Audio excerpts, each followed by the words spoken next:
Shoot करून आल्यानंतर मी नक्की काय करते, तर मी घरी येऊन सर्वप्रथम रिलॅक्स होते. माझी बॅग ठेवते, स्कार्फ ग्लेअर्स जे मी वेअर केलेलं आहे ते मी व्यवस्थित ठेवून देते, कारण बाहेर इतकं ऊन आहे. त्यामुळे जानेवारीची एंडिंगही आली नाही आणि मला ग्लेअर्स आणि स्कार्फ यूज करावा लागतो. म्हणजे तुम्ही विचार करा पुढे काय हालत होणार आहे. आणि त्यासाठीचा व्हिडिओ मी नक्कीच बनवणार आहे की येत्या उन्हाळ्यात तुम्हाला काय प्रिकॉशन्स घेतल्या पाहिजेत.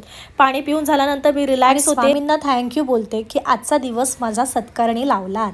त्याच्यानंतर मी रिलॅक्स झाल्यानंतर मी कपडे चेंज करते आणि वॉशरूमच्या ठिकाणी जाते.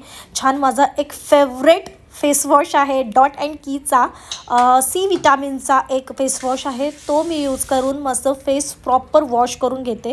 कारण की दिवसभराची धूळ माती वगैरे त्याच्यानंतर आपला चेहरा थोडा ऑइली पण होतो, ते वॉश करून घेते.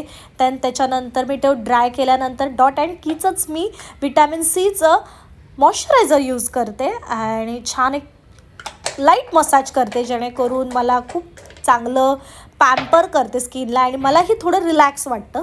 ते केल्यानंतर मी बाहेर हॉलमध्ये जाते, रिलॅक्स होते, परत पुन्हा पाणी पिते. पाणी भरपूर प्या हा, कारण की तुमची बॉडी आता उन्हाळ्यात खूप डिहायड्रेट होणार आहे, त्यासाठी पाणी मस्ट आहे. आणि छान हेअर करून मी मस्त झोपून जाते फक्त 10 ते 15 मिनटं. आणि त्याच्यानंतर मला एक रिलॅक्सेशन मिळाल्यानंतर मी पुढच्या कामांना तयार होते.